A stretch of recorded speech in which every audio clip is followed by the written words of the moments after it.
Olá, está começando mais um Extra Classe, uma iniciativa do Sindicato dos Professores de Escolas Particulares. O novo marco regulatório da mineração é o assunto do programa de hoje. A proposta de mudar as regras do setor foi apresentada pelo governo, que espera ampliar a arrecadação com a aprovação do projeto. Mas ambientalistas e pesquisadores do tema não poupam críticas às alterações sugeridas e querem garantir maior participação no debate em torno do assunto antes que as mudanças sejam aprovadas pelo Congresso Nacional. E quem está aqui conosco para falar sobre esse tema é o professor e economista José Tanajura, membro do Grupo de Pesquisa Estado e Políticas Públicas da Sociedade de Economia Política. Olá, professor, seja bem-vindo, é um prazer recebê-lo aqui em nosso programa. Bom dia. Professor, conta pra gente, qual o objetivo de um novo marco regulatório da mineração? A ideia é substituir a legislação em vigor sobre esse tema, que já foi elaborada há 40 anos, é isso? Sim, o marco, na verdade, ele é uma expectativa de toda a sociedade brasileira. E ele vem substituir o marco, o Código da Mineração de 1967, que é hoje cheio de resoluções e vários aspectos. Então, a expectativa era realmente de termos um novo marco para regulamentar uma atividade de muito interesse para todo o país. Agora, em linhas gerais, professor, quais seriam algumas novidades que esse novo marco propõe? O marco regulatório da mineração, ele tem basicamente um propósito, que é simplificar a vida das multinacionais da área de mineração. Porque o marco ele tem um propósito, como inclusive foi dito pelo ministro do Ministério de Minas e Energia, de que não se propõe de forma alguma abolir os direitos já adquiridos das mineradoras, mas pelo contrário, incentivar o investimento na atividade de mineração. Certo. Agora, a análise que o senhor faz desse projeto, desse marco regulatório da mineração, é nesse sentido, então? O que eu faço o sentido é de que o marco, na verdade, ele está muito dentro do espírito neoliberal da economia, na medida em que ele propõe uma autarquização do Estado, ou seja, ele retira do Estado brasileiro total autonomia de gerir as riquezas nacionais, porque isso passa tudo para a Agência Nacional de Mineração proposta na criação, proposta como criação no marco regulatório. Esse é o grande problema que eu vejo do marco regulatório atual. Essa seria a maior preocupação do senhor? Essa é a minha maior preocupação, porque retira totalmente a ação do governo nessa área. Seria de que forma a autonomia do governo não seria... Porque toda a parte de planejamento, a parte de política, de planejamento e principalmente de concessões são feitas pela Agência Nacional de Mineração. A ser criada, né? A ser criada pelo marco, né? Aliás, a ênfase que os empresários fazem exatamente na criação desse marco, e o Estado passa a ser, vamos dizer assim, a ter um diálogo com a mineração simplesmente através do Conselho Nacional de Mineração, que é um órgão de assessoria da presidência. Mas esse órgão, esse conselho, na verdade, ele tem muito pouca atividade, ou quase nenhuma, operacional. Ele é mais em termos de avaliação, em termos de sugestão de procedimentos. Isso significa que a mineradora tem total, vamos dizer assim, liberdade para colocar o ritmo da produção, de optar por um ritmo de produção de extração minerária que lhe interesse. E isso pode afetar enormemente o planejamento e o orçamento municipal, o que significa que estará ocorrendo colocando em perigo né, uma ameaça mesmo ao Código, à Constituição, no que ela diz respeito ao Pacto Federativo, ou seja, a União intrometendo e dizendo, através da Agência Nacional de Mineração, na administração dos municípios.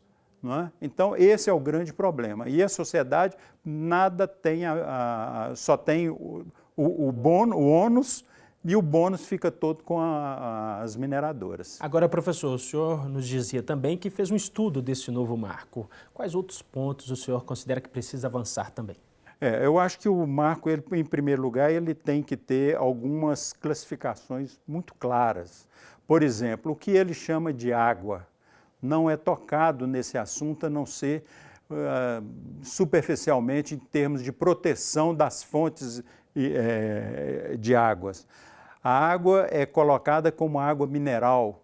Ora, mas nós sabemos muito bem que a água é uma matéria, é considerada na atividade industrial como uma matéria-prima.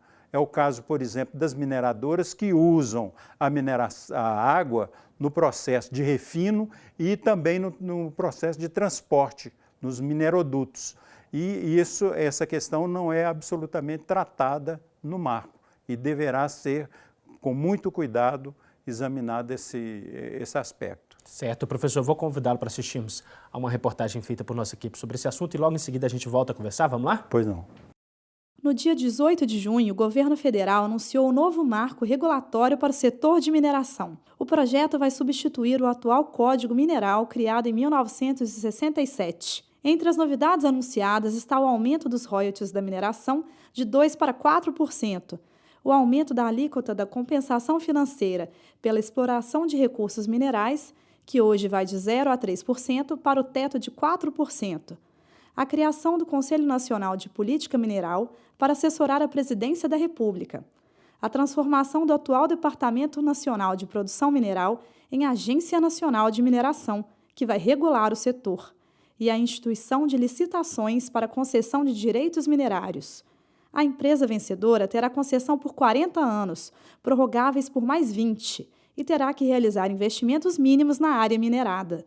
Atualmente, as concessões são por tempo indeterminado. Ambientalistas e estudantes se reuniram para debater o novo código no dia 18 de julho, em Belo Horizonte. A grande preocupação é com os impactos socioambientais da mineração, que não estão sendo considerados pela nova legislação. A principal crítica é porque ele vê o minério simplesmente como algo vendável. Ele não percebe o social e ambiental que isso implica, todos os impactos que essa extração e a cadeia da mineração provoca, né? Ele não sequer menciona a questão social e a questão ambiental vem sempre antes da palavra recuperação. É como se todo ambiental pudesse ser recuperável.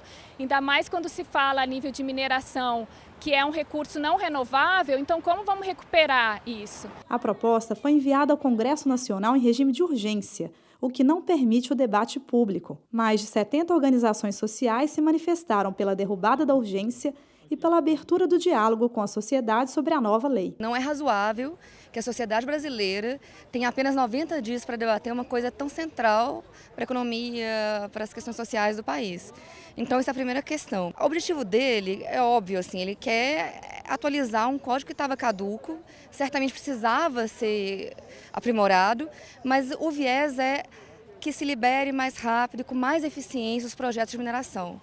E isso está dentro de um contexto mais amplo, que é o Plano Geral da Mineração 2030, que é de multiplicar por 3% a 5% a produção mineral do país. De acordo com o Ministério das Minas e Energia, o país tem hoje cerca de 8.000 minas, das quais 7.000 estão sendo exploradas e outras 1.000 paradas. Uma área que está gerando grande interesse de mineradoras é a Serra do Gandarela, na região metropolitana de Belo Horizonte. Um código de mineração, esse novo marco, no formato atual, facilita, em termos legais, toda a voracidade do setor minerário, principalmente a Vale, sobre a Serra do Gandarela. Então isso é realmente muito grave, principalmente porque colocam em risco a preservação dessa última serra intacta no quadrilátero que nós chamamos aquífero, e que é fundamental para o abastecimento futuro de uma região metropolitana com 5 milhões de habitantes. Para os participantes da aula pública, o momento atual é favorável para o debate sobre temas importantes para o Brasil, como o futuro da mineração. O momento que a gente está vivendo é um momento muito bonito, né? Um momento que ele chama muito para um encontro pedagógico, assim. Antes de tudo, é uma hora que a gente pode debater coisas que a gente não debatia há muito tempo, coisas que a gente nunca pensou que pudesse debater. E esse momento a gente está chamando as pessoas para todo mundo, quem quiser, quem conhece, quem não conhece, para participar mesmo, conhecimento, para democratizar uma coisa que estava fechada, né? Conversar sobre mineração é uma coisa que estava muito restrita, é uma coisa que era muito pequena. O que está em jogo aqui, nesse momento, é a riqueza do país para as gerações futuras. Que bom que tem povo organizado debatendo sobre isso, já que foi negado, do ponto de vista do executivo, o acesso a um amplo debate com a sociedade em geral. Agora, professor, o fato de o projeto ter sido apresentado em regime de urgência é uma crítica que vocês fazem também, não é isso? Como nós vimos aí na reportagem, vocês cobram uma maior participação da sociedade nesse debate, né? Sim. O marco ficou ventilado por muito tempo para ser discutido em torno de 4, 5, 6 anos, uma coisa assim. De repente, isso apareceu como um projeto de lei, não é? Com o critério de urgência e sem nenhuma participação da sociedade. E isso é muito sério porque existem alguns conceitos que têm que ser discutidos que afetam diretamente a sociedade. E eu diria mesmo que hoje nós estamos trocando o antigo pelo velho, não é?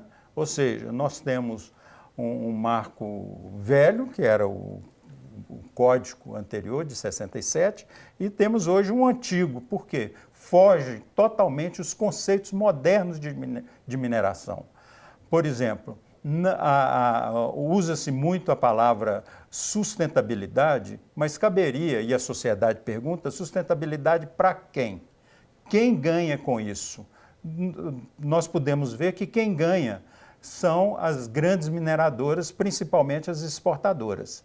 E enquanto que a sociedade pouco tem a ganhar com o novo, ou nada tem a ganhar com o novo marco. Então eu diria que, e hoje a palavra usada, o termo certo utilizado, é harmonia, ou seja, nós devemos fazer a exploração sim, mas que ela seja harmônica aos interesses da sociedade, aos interesses do país. E isso definitivamente não é atendido no novo marco. Pelo contrário, a sociedade não teve participação nenhuma, absolutamente nenhuma, na discussão do marco. Isso tem que ser revisto e o governo tem por obrigação política de retirar esse marco quanto antes do seu regime de urgência. Agora, professor, alguma menção nesse novo marco às comunidades tradicionais? Alguma garantia para essas comunidades? Não, absolutamente não. Fala-se em alguma questão de participação no conselho, fala-se na criação da ouvidoria. Essa ouvidoria não funciona nas outras agências que nós temos, as agências nacionais. Fala-se, por exemplo, se caso houver uma ameaça de oligopólio, poderá ser denunciado ao CAD. Ora, mas o CAD ele segue como uma obediência às leis, e as leis são favoráveis ao oligopólio, então é uma contradição. Sim. Não é? Então não há definitivamente nenhuma menção, nenhuma arrazoado de coisas que pudéssemos classificar como social. Certo. E quais impactos essas comunidades tradicionais poderiam sofrer, porventura, esse marco seja aprovado da forma que está hoje, sem considerar esses pontos que vocês estão levantando? O impacto é o que nós estamos vendo ainda hoje. A expulsão das pessoas, a poluição da água, quando não acabar com as reservas, não é? E nós temos uma ameaça gritante a pouco mais de 10 quilômetros de Belo Horizonte, que é uma proposta da Vale de fazer a exploração no Gandarela, não é? Sim. O Gandarela tem uma fonte que é a última fonte de água potável para Belo Horizonte. em termos de uma distância razoavelmente que não afete o preço da água cobrada pela Copasa. Mais do que isso, haverá um significativo aumento da nossa conta de água.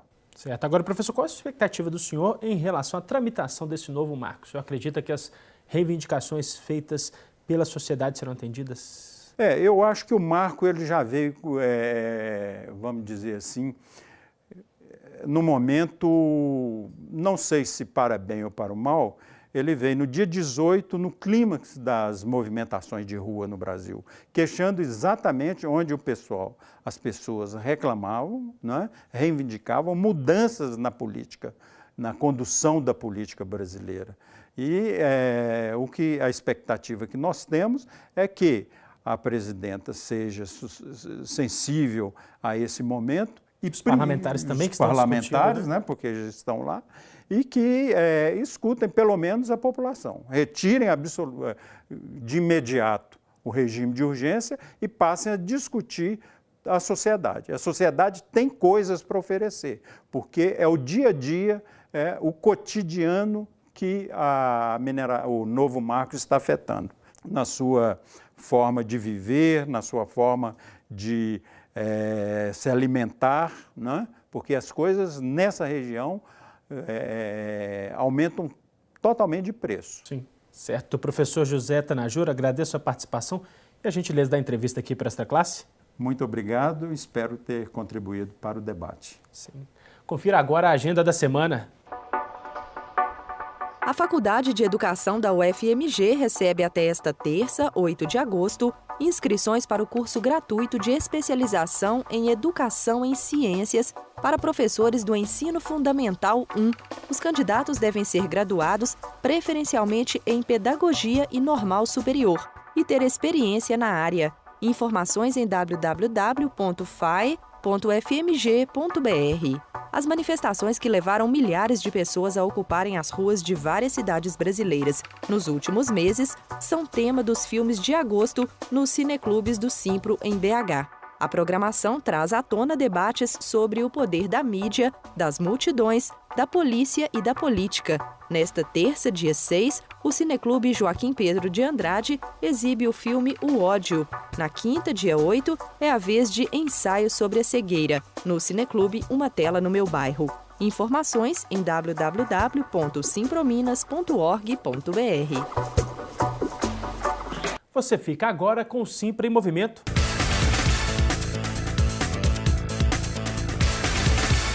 Representantes do Simprominas participaram do 8º Confite, que aconteceu entre os dias 25 e 27 de julho em Belo Horizonte. A 8ª edição do Congresso da Federação Interestadual dos Trabalhadores em Estabelecimentos de Ensino reuniu participantes de 7 estados e 9 entidades sindicais. 212 delegados de Minas Gerais, Espírito Santo, Bahia, Pernambuco, Alagoas, Maranhão e Piauí formularam propostas de organização das categorias em torno de lutas comuns. Esse 8º Confite, ele ocorre num momento de grande efervescência das manifestações populares, onde o povo vai para as ruas manifestar seus desejos, suas intenções, as contradições. O papel do Confite é a gente fazer leitura dessa conjuntura, desse contexto e traçar planos de trabalho e de ação política e sindical que possa colocar os trabalhadores em educação em movimento e sendo um instrumento de transformação social. A gente fica por aqui, mas para saber mais sobre o Sindicato dos Professores é só visitar o nosso site. Sua participação é muito importante. Envie sugestões e críticas para o endereço extraclasse@simprominas.org.br. Um grande abraço e até a próxima semana.